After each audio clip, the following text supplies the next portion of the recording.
You see, whenever I come across any video about this Ochanya's case, it just boils, like it torments my soul because there are fundamental questions that we need to really ask about ourselves as a people. Like, a lot of celebrities are not actually coming out now to speak about this case. But the moment that it becomes full blown, that is when you would see them coming out to want to partake. And what they are coming to do is actually not because they love the people, it's because they are looking for clout. They chase clout. Just last month, everybody was coming out to speak about Regina Daniels and Ned Woke. All your celebrities came out and they were saying, Regina this, Regina that. But now look at a case about child abuse. Everybody is quiet. You know why? They are all perpetrators of this crime. They are all perpetrators of it. They all have one child in their house, or one girl, or one boy that they are abusing. It might not be SE. It might not be SE, but they have a child that, or they have an auntie or an uncle that they know that have a minor in their house that they are abusing domestically. And that's why they are all quiet.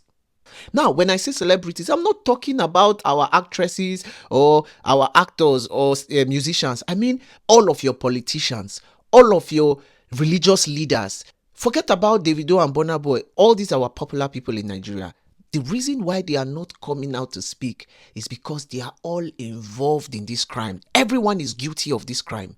And first of all, another reason I wasn't happy is because they tried to make this case about a feminism movement or a feminism issue. This is not a feminism movement.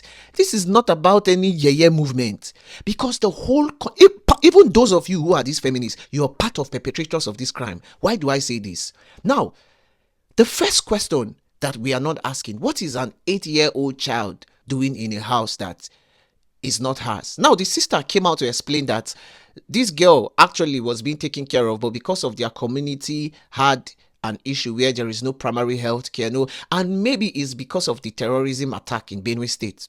Maybe that's why they had to leave their own place. That is, by the way, the major reason now that these celebrities and politicians and all of our lawmakers, and including you feminists, are quiet is because there is a problem of child abuse in Nigeria. A huge problem of child abuse.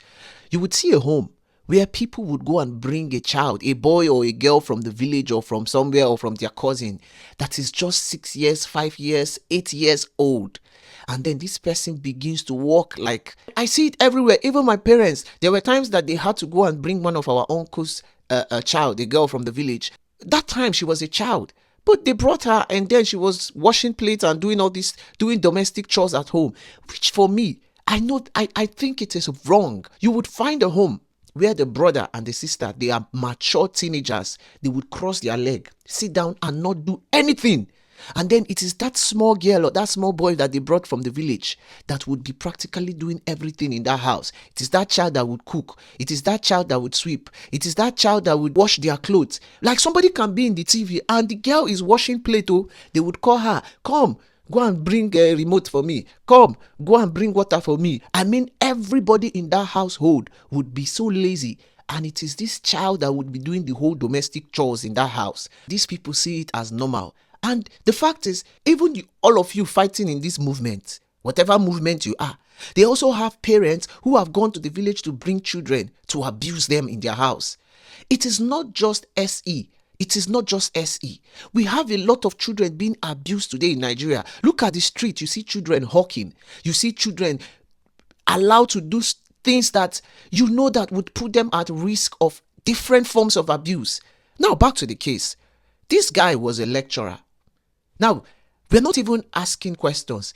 What has been happening to those children that were entrusted in his care in that university that is even lecturing? What are we not supposed to be asking those students questions too? But that's by the side. Now, this girl's case is so annoying because if you try to make it look like a movement or you want to paint it to a movement, remember that the wife of that man knew that that girl was being abused. The sisters, they knew that that girl was being abused. Are these people not women? So you can see that when it deals with abuse, that's why I always say that everybody can be an enabler of abuse. And if we're going to hold that man and prosecute him, I think we also equally need to hold that woman and her daughters. Everyone who knows about this abuse and was quiet about it needs to be held accountable too. That's fact. And it's so painful that in Nigeria today, a lot of things are going wrong. A lot of things are not making sense, that sometimes I want to cry, because I have seen boys, a lot of boys, who have come out to complain that they were also abused while they were children, myself included. You would see an auntie that would be brought, and then this auntie go, they use the boy hand, they chook inside her toto.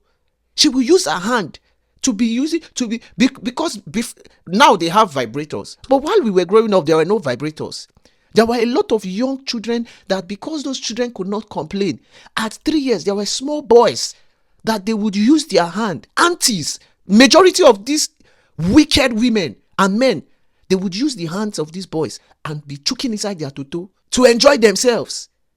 And then we think because these boys that are being abused, they didn't come up with any health challenge like what happened to Ochanya. I don't know the name, the medical name they gave to that.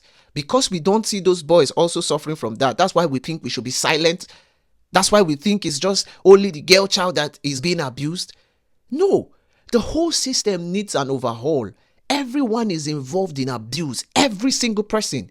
Both your pastors, your imams, your celebrities, everybody is involved in this abuse.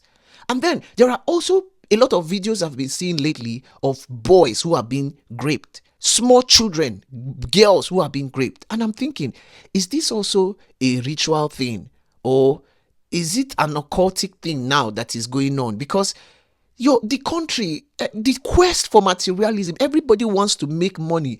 And so there is no extent that people would not go to do wickedness. Everyone needs to come out to cry out for justice for Ochanya.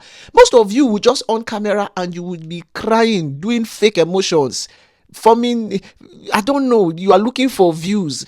The fact is that this is a systematic problem. Everyone needs to wake up and understand that in your house, go and look properly. There are children there who are suffering domestic abuse. It is not just Ochanya.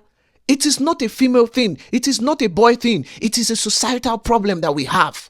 And I think that everybody needs to come out fully to cry for this justice for this girl. I think we need to do that. If there's anything that pains me so much, is when I see people who praise immorality. You that wants to end up with a man that is comfortable to steal other people's property all in the name of Yahoo. You that is also comfortable to be with a woman who thinks that selling her body for money is normal. There is no extent that these people would not go. None. There is no extent that they will. See, this video is not even about this. Please, I'm tired. See, please. I think the only thing we owe this girl is justice, but not just her. Please look around your homes too. There are children being abused every day. Please look around your home. Look around your home. A child is not supposed to come and be doing any chores for you or your parents. No,